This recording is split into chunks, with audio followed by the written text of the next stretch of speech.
Alright, today is Friday, April 21st, 2023, and we've got your Guild Wars 2 news. Posted 1 hour ago at the time of recording this. Hi everyone, welcome to the preview for the May 2nd balance update. This is a smaller update focused on addressing some outliers in the current state of the game, while we wrap up our next major profession balance update, which is currently slated for June 27th. So to be clear, what I'm about to read off are the proposed notes for changes that would go live on May 2nd, not today. As always, I just hit the wrong button. We just hit reply by accident. Let's go back up here. As always, the goal of previewing these changes is to gather your feedback before the live release. We'll be following the conversation and making further adjustments as needed. Thanks, Cal CMC Cohen, Skills and Balance Lead. Now, I will include links to this and also this in the video description down below, as I always do. However, I'm going to be reading the remainder of the notes over here on the wiki, just because it's got tooltips, which are very handy. Okay, Elementalist. Fresh Air Catalyst is a build that we've been addressing over the last few updates in PvP, but it is still a strong build in World versus World. We have brought over a few more of the recent PvP adjustments to bring down its power.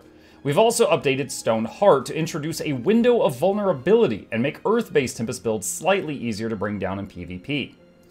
Alright, so here's their changes. Signet of Water. Increase the healing attribute scaling from 0.7 to 1.3. Slight buff to healing.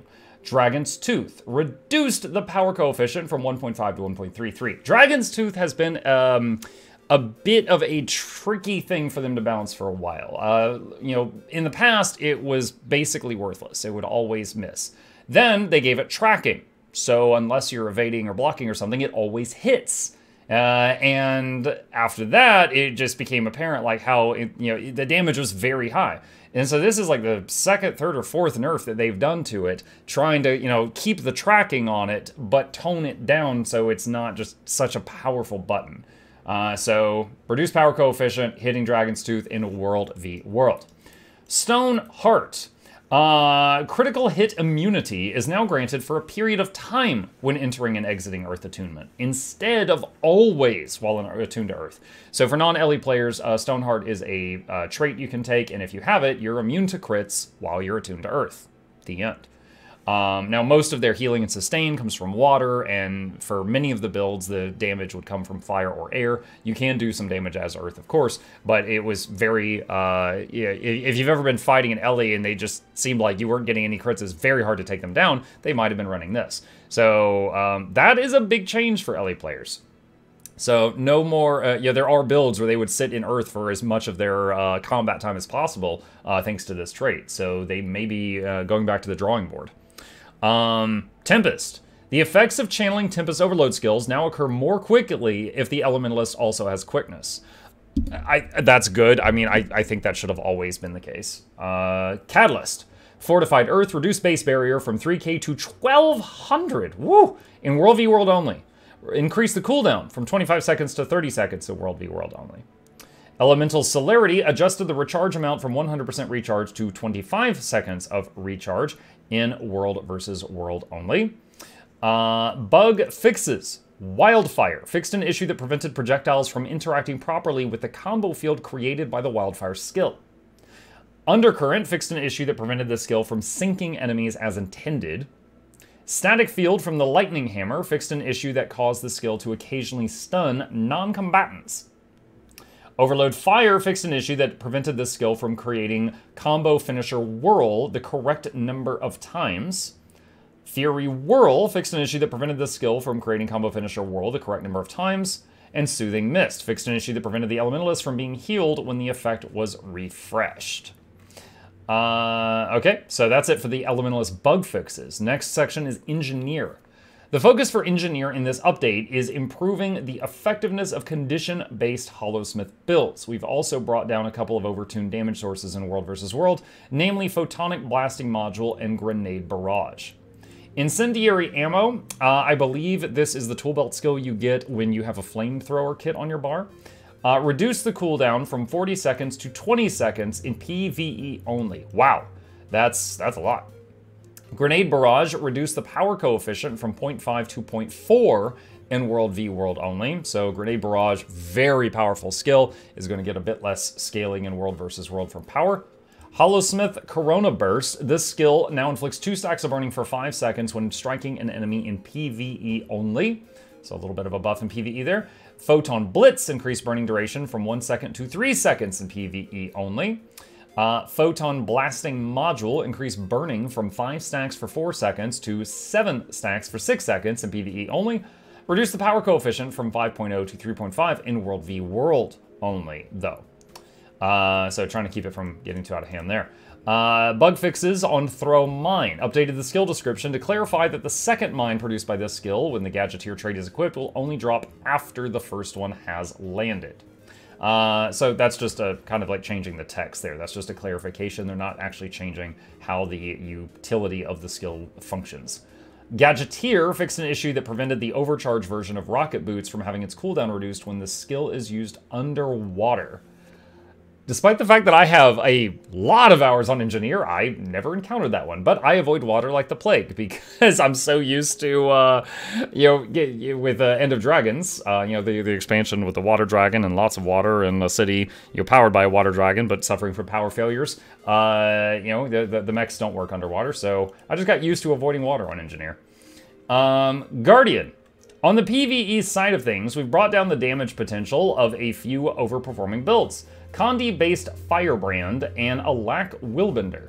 Power-based Dragon Hunter builds still aren't performing at the level they need to be to compete with the other damage builds, so we're improving a few of their key skills and traits. We've also made a few improvements to Firebrand to PvP with the goal of making it a competitive option in the support role. Yeah, it's been kind of in my time as a content creator for this game, which has been like the last 5 years, maybe 4 and some change, the Firebrand was like really good, scary good support in PvE, and then it kind of fell off, and Core Guardian became a much better, much more popular support in PvP, and now they're trying to bring Firebrand back up. Not saying there's anything right or wrong with that, I'm just making an observation. Okay, so core changes. Sword of Justice, reduced ammunition recharge from 20 seconds to 15 seconds in PvE. Dragon Hunter, Big Game Hunter, increased damage bonus from 15% to 20% in PvE. True Shot, reduced the cooldown from 6 seconds to 4 in PvE. Firebrand Tome of Justice, reduced the passive burning duration from 2 seconds to 1 second in PvE.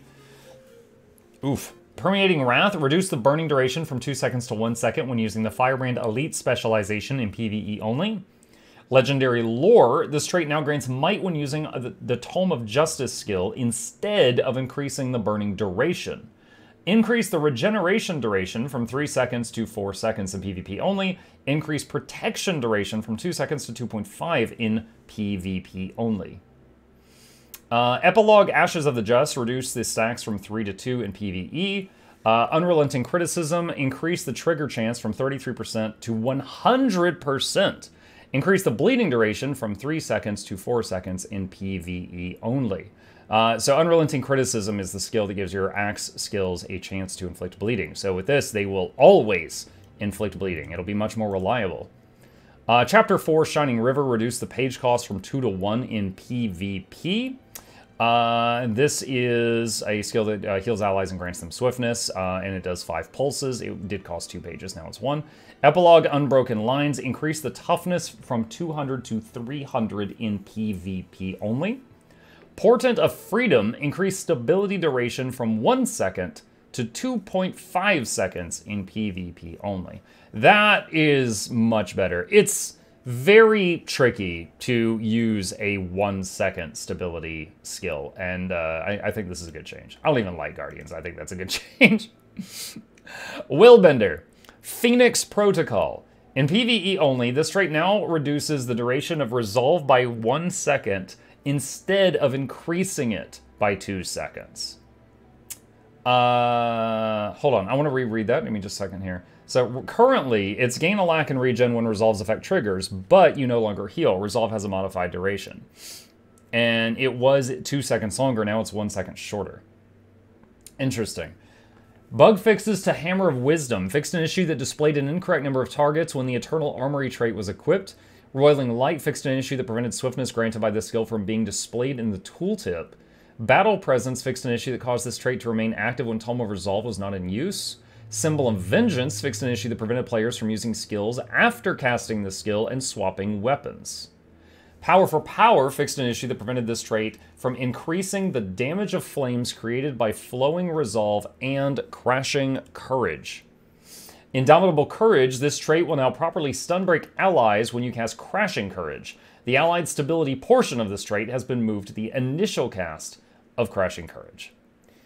Whirling Wrath fixed an issue that prevented this skill from creating a combo finisher whirl the correct number of times. This is the third time in these patch notes that we've seen fixed combo finisher whirl not going the correct number of times. I wonder if it was doing it too many times or too few times, because they've been vague on that through these notes so far. Okay. Mesmer. The main outlier we wanted to address for Mesmer is Staff Axe Mirage. We made an adjustment to Chaos Vortex in November with the goal of reducing the overall damage output of the build while providing alacrity, but it didn't quite have the impact that we wanted. For this update, we've brought down the alacrity duration to require these builds to invest in more boon duration. 1 second. I think that's good for the game, but Mesmers aren't going to like it. Like, originally, when Mesmer Mirage, like, Alac build came out, they were able to do their thing with no boon duration. Where any other class that provided boons was able to, like, go farm, like, they had to go get a full set of, like, plus concentration gear. They would have to get, like, you know, diviners or something like that to be able to do their job. But Mesmers didn't have to. They could, you know, use their Viper gear and do max damage and also provide boons. And it was like there was no trade-off at all. And they've been tackling that issue ever since. And I think the obvious answer is just do to Mesmers what they did to every other class, where if you want to provide this stuff, you have to sacrifice some stats, and then you don't have to mess with their traits constantly to, you know, take away the damage that the support is supposed to not do. Okay, so Core. Phantasmal Duelist from the pistol. Reduce cooldown from 20 seconds to 18 seconds in, I'll just say competitive. Magic Bullet. Reduce cooldown from 25 seconds to 20 seconds in competitive. The Prestige. Increase the number of conditions removed from 1 second to 2 seconds in competitive. That's the one from the Torch, right? 1 second. I want to double check this one. Yes, that's Torch 4. That's the one where you disappear for a second. Phantasmal Mage, reduce the cooldown from 30 seconds to 25 in competitive. Link to this page? Sure, I'll drop it in the chat. And to YouTube later, as always, it will be down below. Chronomancer. Chronophantasma, reduce the day's duration from 1.5 seconds to 0.25 seconds. In PvE, though, it's a PvE change. So basically, it's good for, you know, interrupting an enemy, but it's not going to keep them locked down for as long. Well of Calamity, increase pulse power coefficient from 1.0 to 1.3 in PvE. Reduce final power coefficient from 3.0 to 2.1 PvE. Gravity Well, increased pulse power coefficient from 0.8 to 1.1. Reduce final power coefficient from 3.0 to 2.1 in PvE. Mirage Chaos Vortex, reduce the duration of alacrity granted by clones from 1 second to half a second in PvE only. So without concentration, that source is halved. Bug fixes. Blade Renewal. Fixed an issue that caused the skill to improperly remove distortion at the end of its cast. The Prestige fixed an issue that caused the skill to reveal the user upon ending, which this skill does stealth you for 3 seconds. So it's not supposed to reveal you until either that stealth has run out or you reveal yourself. Phantasmal Warden fixed an issue that prevented this skill from creating the combo finisher whirl the correct number of times. I'm honestly wondering if we're going to see a buff or a nerf to what we perceive as the norm for whirl finisher. Like whatever we're used to for our whirl combos, I wonder if that number is going to go up or down soon. This is the 4th time, and they're vague on it. It just says it's being fixed. Necromancer. Power-based Reaper is another damage build that we've looked at for this update, and we've brought up the damage of a lot of its key skills to make it a more competitive pick. In which game mode? We've also increased the rate at which Harbinger's Shroud accumulates Blight in PvE to slightly reduce the reliance on elixirs for Blight generation, and potentially introduce more flexibility and utility skill choice. Let's see. I'm just skimming here. Okay, so these are all PvE. All right, Rending Claws, that's in that Axe 1. I'm double checking. Main hand Axe 1, yes. Rending Claws increase the power coefficient from 1 to 1.2. Unholy Feast, that's Axe 3, I believe. I'm just confirming. Yes, it is. Been a while since I played my Necro. Increase power coefficient from 0.88 to 2.0. Wow, that's a big jump. In PvE only, increase the threshold for the second strike from 25% to 50% in PvE only.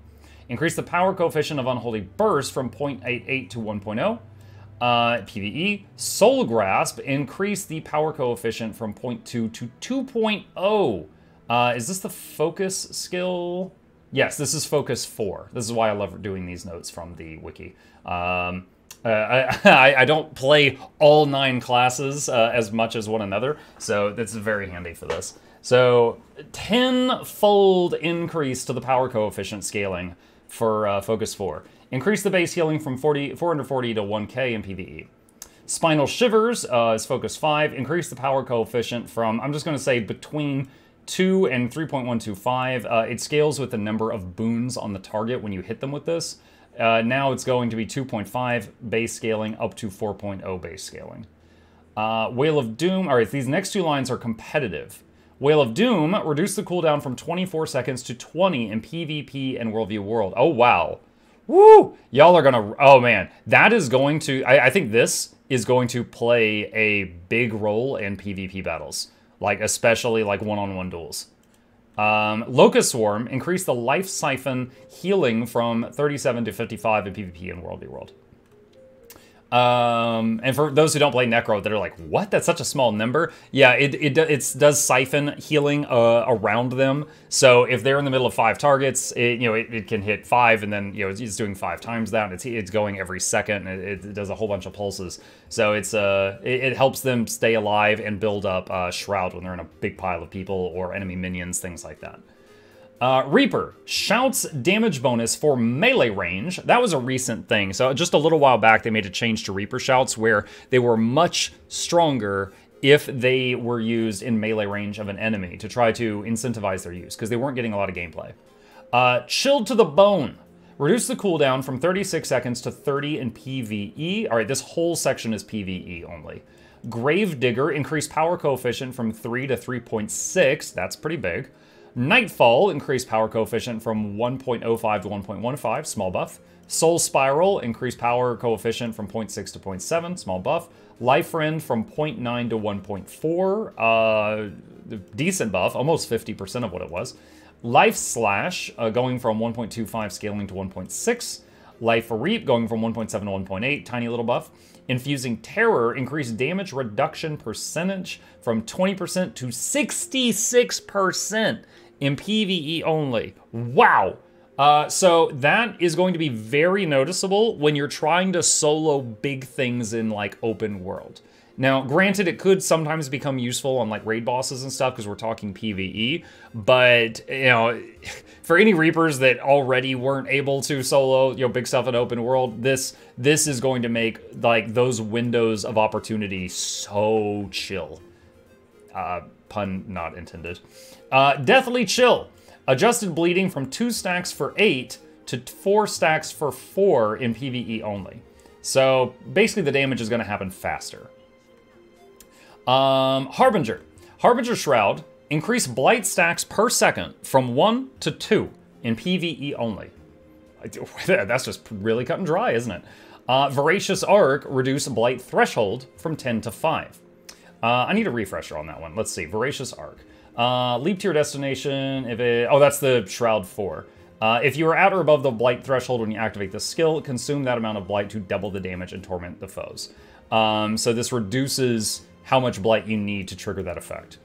Elixir of Ambition. Increase stacks of each condition from 1 to 3 in PvE only. Reduce the cooldown from 90 seconds to 60 seconds in PvE only. Okay. Bug Fixes. Twisted Medicine. Clarified in the trait tooltip that this trait has 4 additional targets instead of 5. Alright, so that's just kind of a typo fix. Death Spiral fixed an issue that prevented this skill from creating Combo Finisher Whirl the correct number of times. That's 5. How many whirls were we whirling too many or not enough? I'm sitting here, it's funny, all these notes, and I'm just sitting here so fixated on this. Like, were we whirling too hard, or were we not whirling enough? I want to know. Ranger. Okay, we're in the Ranger section, friends. Fervent Force is a trait that we've been considering bringing down for a while now. And in this update, we're making a slight adjustment to its cooldown reduction in order to bring down the damage output of builds that utilize it. We'll be keeping a close eye on how these builds perform going forward, and we will make additional adjustments as needed. Core changes. Hunter's Call. Guys, look at me, I'm so curvy! Hi! Hunter's Call. That's Ranger Warhorn 4. That's the one that summons a whole bunch of birds that hit you. Increase the power coefficient per strike from 0.1 to 0.12 in competitive, so tiny buff to the birds. Call of the Wild. Increase might stacks from 6 to 8 in competitive. Stalker's Strike, that's Dagger 4. Honestly, one of my favorite skills. This is the one that it's an evasion for like 1.25 seconds, I believe, and it's a small movement skill that moves you in the direction of your target and does a big poison hit at the end. And if they're crippled or chilled, it does a lot more poison. So it's just such a perfect skill. It does a little bit of everything in a nice package. Reduce the cooldown from 15 seconds to 12 in competitive modes. Crippling Talon, increase the bleeding from 3 stacks for 6 seconds to 4 stacks for 9 in competitive modes. Druid, Natural Mender, increase Astral Force generation from 5 to 8 in World v World only. Wow. That's very interesting. So I haven't played World v World in a while, but I try to keep, you know, kind of, what's a phrase for it? Try to keep kind of my hand on the pulse of the news about what's going on, stuff like that.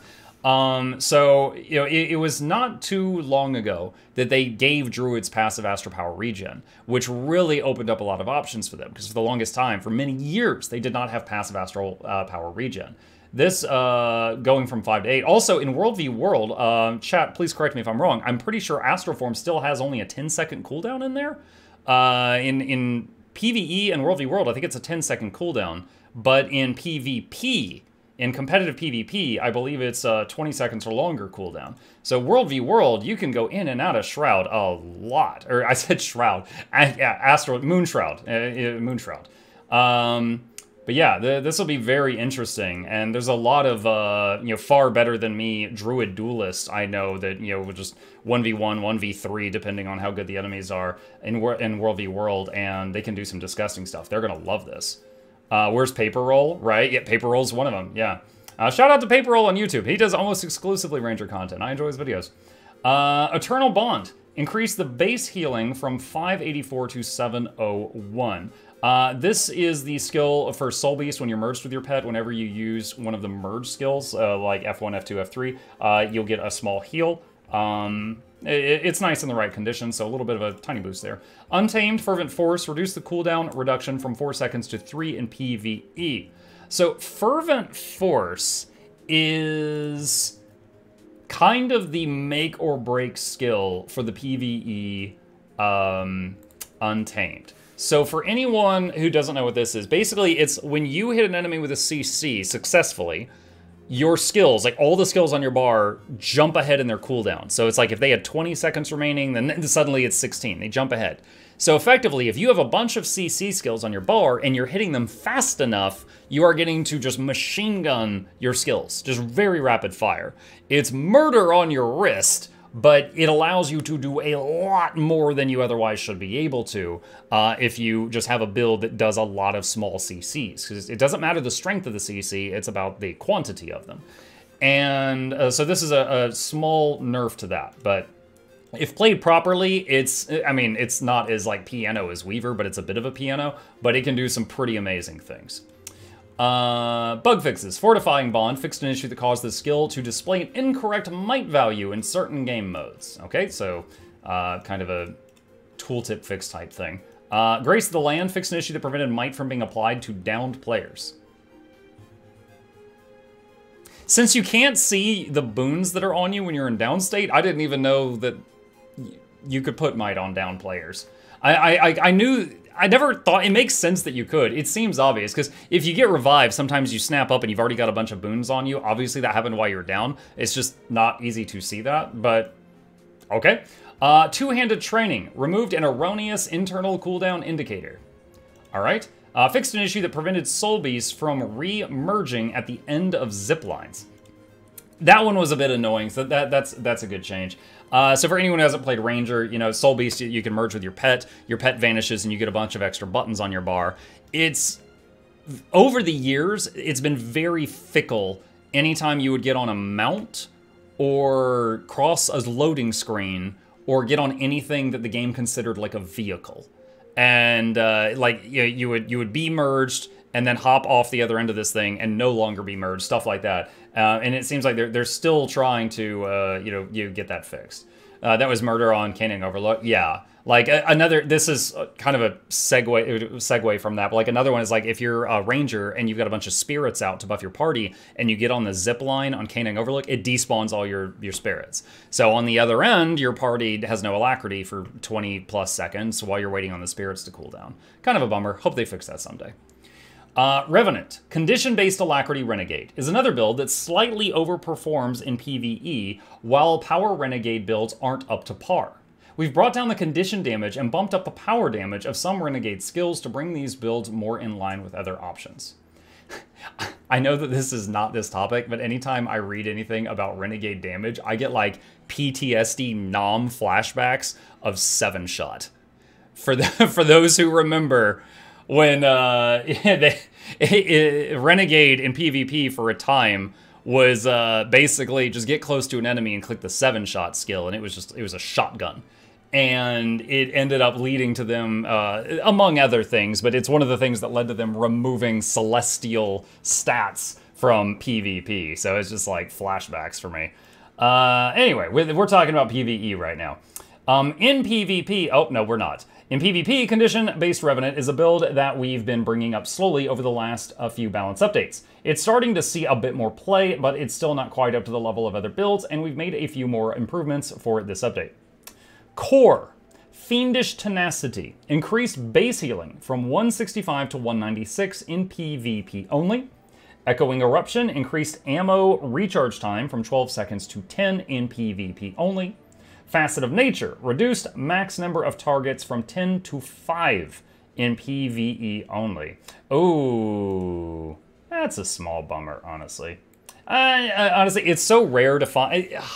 They're making it consistent. They're making it consistent. I love when anything takes a support and sets it apart from other supports. Like when druids could provide might to 10 people, even though they could only heal 5. That was a unique thing. This, they can no longer do their facet of nature to 10. I think that's a bummer. There's such a thing as streamlining everything too much. You don't want it to become boring. So I'm sad to see that go, but yikes. But they are making it consistent. To be fair, they're going for consistency here. Renegade, Citadel Bombardment. Burning duration decreased from 1.5 seconds to 1 second in PvE only. Increased power coefficient from 0.452 to 0.6 in PvE only. Ice Razor's Ire. Increased power coefficient from 0.3 to 0.35 in PvE only, and reduced the cooldown from 12 seconds to 10 in PvE only. Soul Cleave's Summit. Life Siphon damage coefficient increased from 0.04 to 0.1 in PvE only. Bug fixes, Vindicator fixed an issue that caused dodge skills to deal damage to occasionally use weapon strength for damage calculations. Again, I wish they would say whether or not the fix is going to boost it up or bring it down. I'm wondering if it was hitting too hard or too soft. Draconic Echo fixed an issue that caused this trait to reduce the recharge duration of facets that were already on cooldown when energy was depleted. Okay. All right. Thief. Thief is generally in a good spot, and we didn't see any major outliers that needed to be addressed with this update. We're working on some larger adjustments for the next update in June, including the goal of significantly improving Spectre support builds and introducing a quickness build for Deadeye. Signets of Power is a trait that we reworked in the last balance update that didn't quite hit the mark. We want to be cautious with repeatable initiative sources like this, but we feel that there's still room to tune it up. Core changes. Signets of Power increase the initiative gain from 1 to 2. Now, this is a trait in critical strikes that just says Signets will now grant initiative. Bug fixes. Weakening Charge fixed an issue that prevented this skill from creating its combo finisher whirl the correct number of times. What is that, the 5th or 6th time we've seen this? Well of Sar. Dude, I'm now just like, are all whirls broken? Fixed an issue that prevented the Well of Sorrow from being affected by quickness. Okay, so that's similar to the Tempest overloads were not being affected by quickness. Warrior changes. For this update, well, that's it. Well, yeah, there was not a lot for Thief, was there? Neko Loot says, hello, I bought this game 10 years ago and looked at your return. Hey, Neko, if no one else gets to your question, I'll get to it as soon as I finish this. Warrior. For this update, we focused on improving power-based Berserker builds in PvE. We've also made improvements to Warriors... hurry up! You're an engineer, use quickness! Hello, my dear patrons. We've also made... Yeah, you too can interrupt the news by signing up for my Patreon. We've also made improvements to Warrior support tools in PvP, as well as tuning up some Bladesworn skills and traits in both competitive modes. Alright, so core Warrior changes. Charge. Reduce cooldown from 20 seconds to 15 in PvP only. No! Stay away from me! Reduce swiftness duration from 20 seconds to 15 in PvP only. They don't need the swiftness. And that's Noxxi. Call of Valor. Increase barrier attribute scaling from 1.2 to 1.5 in PvP. Vigorous Shouts. Increase the heal attribute scaling from 1.0 to 1.15. Shout Healer Warriors back, baby! I don't know about that.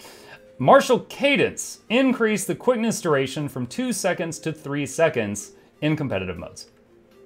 Berserker changes. Smash Brawler. This trait now grants 15% increased critical strike chance while in Berserk mode, in addition to its current effects. That increases Berserk mode duration by 5 seconds. That's the current effects.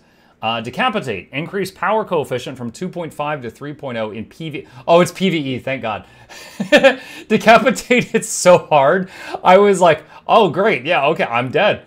And then I was like, in PvE. I was like, all right.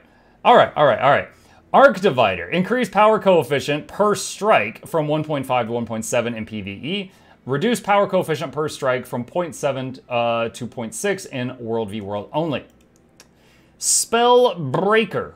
Attacker's Insight. Reduce power, precision, and ferocity per stack from 35 to 30 in World v World only.